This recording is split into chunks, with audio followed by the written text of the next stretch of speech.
All right, so welcome to the deep dive, where we like to take a look at, sources that you, the listener, are curious about, and sort of extract the key insights, and give you a better handle on what the heck is going on, so you can get up to speed really quick. Right, like a cheat sheet to being well informed. Exactly. That's Yeah. that's a good way to put it. Yeah, a cheat sheet to be well informed. And today we are diving deep into some excerpts from Ian McEwan's Atonement. Pretty heavy stuff. Yeah, powerful novel for sure. Definitely. And these are excerpts that you, our listener, have shared with us. And it looks like we've got sections spanning, part one, part two, part three, as well as the dedication to Annalena. Right, so kind of a nice spread throughout the whole book. Yeah, yeah. And what we're going to try to do today is really unpack the kind of the core of these excerpts, those pivotal moments and the underlying themes that make Atonement so significant. And we're going to try to do this without you having to immerse yourself in the entire book right now. Yeah, because that could take a while. Yeah, exactly. Yeah, you could just listen to this and, be like, oh, okay, I got it. Cheat sheet? Cheat sheet, exactly. And it's interesting because even before the main story begins in part one, there's this very striking quote that's attributed to dear Miss Moreland. And it right off the bat kind of throws us into a certain kind of world, doesn't it? It does, yeah. It's setting the tone for sure. It says, remember the country and the age in which we live. Remember that we are English, that we are Christians. Right. And it's interesting because it's not just about, setting a scene. It's really about, establishing a lens through which events are going to be judged, like the prevailing social norms and expectations of that time. Yes, exactly. The values of the time, very much so. Yeah, and when it says, remember we are English, remember that we are Christians, Yeah. it speaks volumes, I think, about the assumed values and, the potential for judging those who fall outside those categories. Right, right. Yeah. Who doesn't fit in that very specific mold. Exactly. And then it takes an even darker turn because the quote continues, consult your own understanding, your own sense of the probable, your own observation of what is passing around you. Does our education prepare us for such atrocities? Do our laws connive at them? Could they be perpetrated without being known in a country like this? Oh, wow. Yeah, so it gets a little ominous there. It does. It Yeah. does. It really does. And it makes you wonder, what kind of atrocities are being hinted at here? Is this kind of setting a tone of foreboding, even before we meet the characters? Right, exactly, because like we said, it's setting up the foundation of the society that all this is going to happen in. Exactly. And then it takes us to this seemingly innocent realm of Briony Tallis and her cousins as they prepare for, her self-authored play, The Trials of Arabella. And it feels like such a stark contrast to that opening quote. Right, on the surface, it's very innocent childhood, playtime. Yeah, exactly. But even in this setting, like Ewan starts to, weave in these complex themes. Mm. Brainy is just excited about her play. She's got all this energy for it. And her cousins, Jackson and Pierrot, are really detached. They seem to be caught up in the drama of their own family and, their parents' impending divorce. Right, which is referred to as their own catastrophe, right? Yeah, exactly. Their own personal catastrophe. And then you have Lola, the older sister, and even in these early pages, you start to see kind of a manipulative quality about her, don't you think? Oh, yeah, definitely. And Briony starts to get this feeling of shame. Yeah. She's realizing that the play she has in her head isn't translating to the real world with her cousins. That the idea and the execution are two totally different things. Exactly, exactly. And then there's this small moment, but it feels significant. Young Pierrot says, I want to be the Count. I want to be a bad person. Interesting. Yeah, it's like a little foreshadowing, maybe. Yeah, it's like he's fascinated with this idea of transgression. Right, right.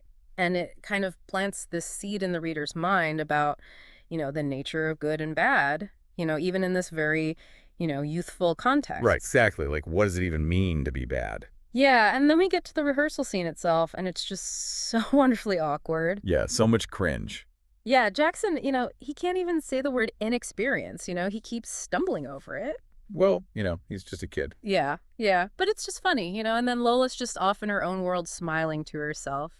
Clearly not taking this seriously at all. No, not at all. And it really emphasizes this disconnect between what Briony wants and what's actually happening. The ideal versus the reality. Exactly. And then there's this snippet of verse that Briony uses to, kind of instruct her cast. And she says, my darling one, you are young and lovely, but inexperienced, and though you think the world is at your feet, it can rise up and tread on you.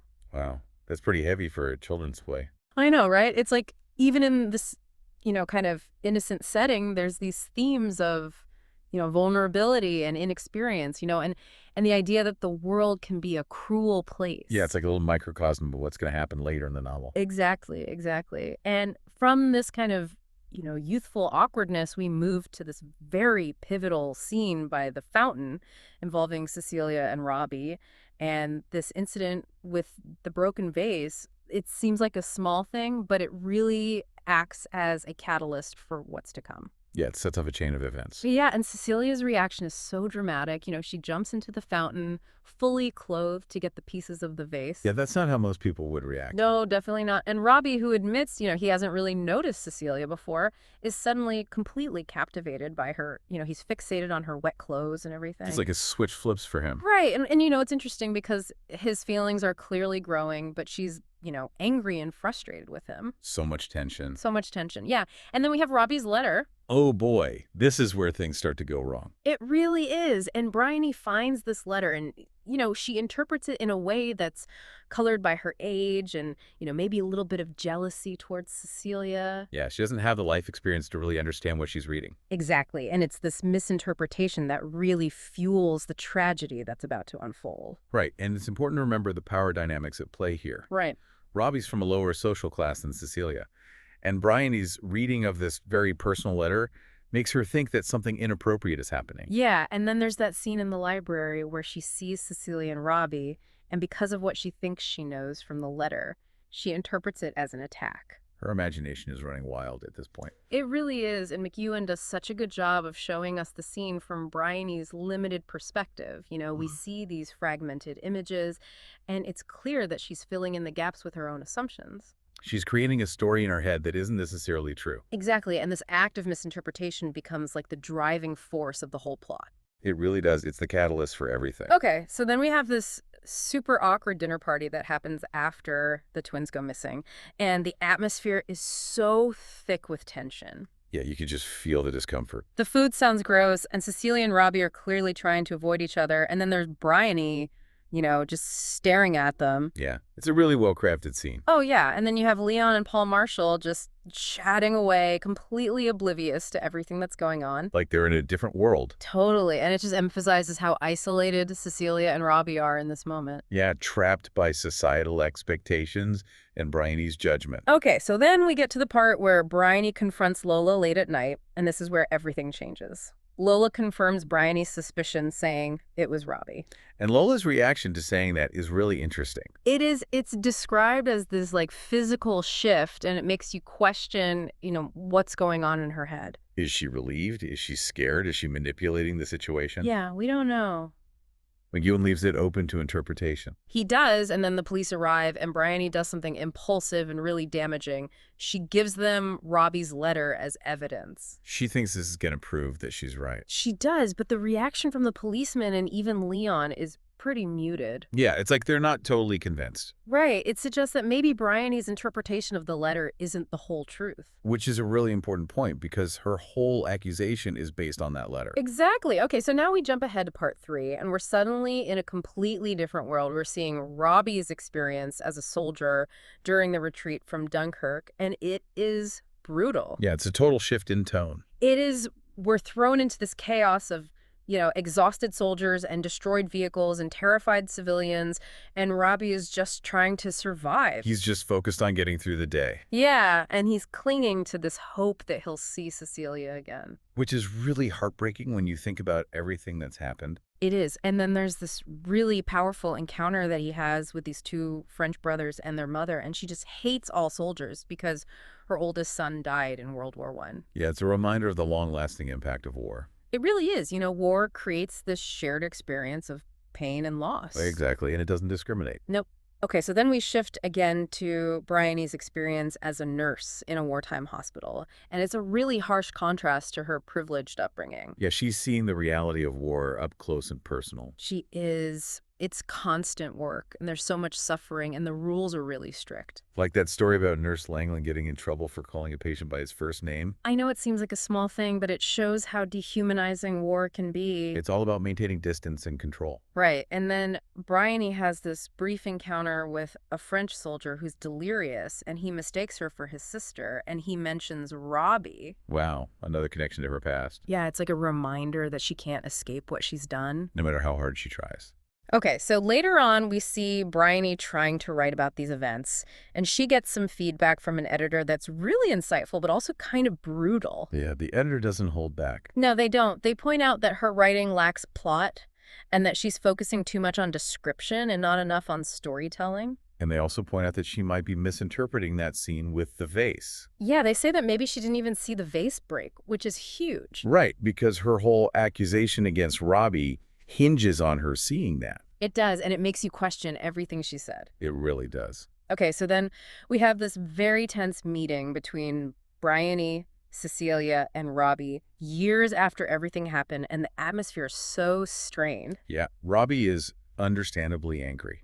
He's lost years of his life because of Briony's lie. And he's suffered through the war. Right, and Briony agrees to retract her statement and write a full account of what happened. It's a small step towards making things right. Yeah, but it's not enough to really fix the damage. No, and their parting at the tube station is so sad. It is, she apologizes, but it feels very inadequate.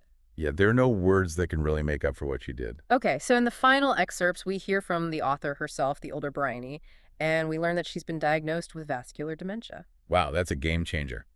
It makes you question the reliability of the entire narrative. Yeah, because her memory is failing. Right, and she says that she wrote the novel as an act of atonement. It's her way of trying to make amends for what she did, But she also acknowledges that true atonement might be impossible.